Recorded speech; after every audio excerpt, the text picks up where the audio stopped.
વિશ્વની અંદર આપણે કોઈ પણ વિકસિત રાષ્ટ્રને પણ લઈએ તો હંમેશા એ વિકસિત રાષ્ટ્ર ઉપર થનાર જે કોઈ પણ દુર્ભાગ્યપૂર્ણ ઘટનાઓ હોય તેઓ હંમેશા એક સ્મારક બનાવી અને એનાથી ઘણું શીખતા હોય છે।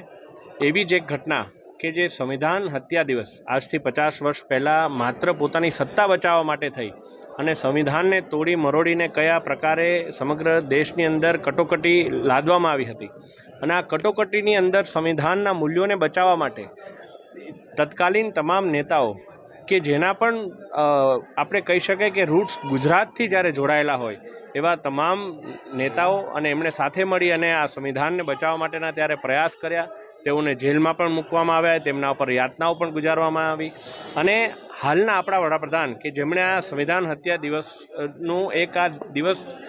આપ્યો છે, એમણે તત્કાલીન સમયે RSSના પ્રચારક તરીકે પણ ઘરે ઘરે પત્રિકાઓ વહેંચી અને કયા પ્રકારે લોકોને આ બાબતે માહિતગાર કરવાનું જ્યારે કાર્ય કર્યું હતું ત્યારે આજે સંવિધાનના મૂલ્યોને બચાવવા ખૂબ જ જરૂરી છે। આજે વડોદરા મહાનગરપાલિકા દ્વારા તમામ યુવા મિત્રો, વિદ્યાર્થીઓ અને વડીલોની સમક્ષ આ ઘટનાને યાદ કરી અને સાથે સાથે કેમ વિકસિત ભારત માટે પણ સંવિધાનનું સંરક્ષણ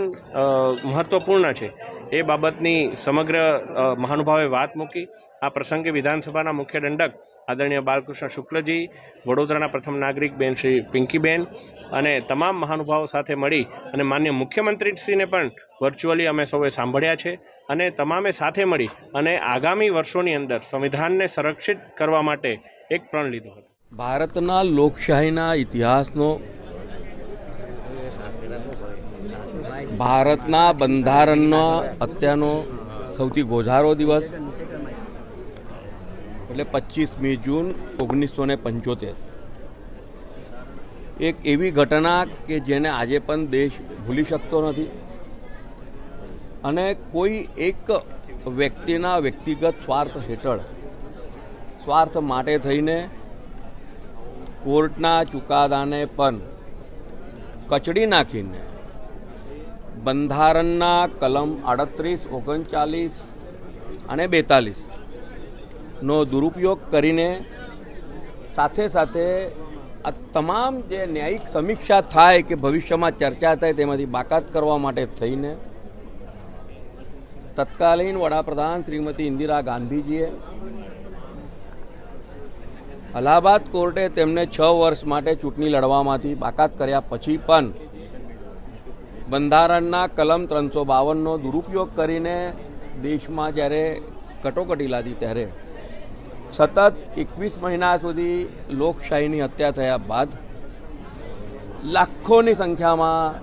નાગરિકો જેલમાં ગયા, તમામ રાજકીય પાર્ટીના બધા જ નેતાઓ જેલમાં ગયા અને લોકશાહીની ચોથી જાગીર એટલે કે મીડિયા, તેના અવાજને પણ કચડી નાખવામાં આવ્યું કારણ કે બંધારણ દ્વારા મીડિયાને પણ એક અલગ અધિકાર આપવામાં આવ્યો છે। તેના વિચારોની અભિવ્યક્તિ કરવા માટેનો અધિકાર છે, તે અધિકારને કચડી નાખીને અને જ્યારે આપણે વિશ્વમાં એવું કહેતા હોઈએ કે ભારત દેશ એ વિશ્વની સૌથી મોટી લોકશાહી છે, ત્યારે એ લોકશાહીની આવી હત્યા થાય અને તેને જ્યારે 50 વર્ષનો પૂર્ણ થતા આવે ત્યારે આજે આખા દેશભરમાં આ પ્રકારના કાર્યક્રમોનું આયોજન કરવામાં આવ્યું છે। વડોદરા મહાનગરપાલિકા દ્વારા આ કાર્યક્રમમાં આજે આપે જોયું કે ખૂબ વિશાળ સંખ્યામાં બાળકો પણ આવ્યા હતા, જે બાળકો આવતીકાલનું ભારત દેશનું ભવિષ્ય છે તેમને પણ આ વિષય ધ્યાનમાં આવે તે માટે થઈને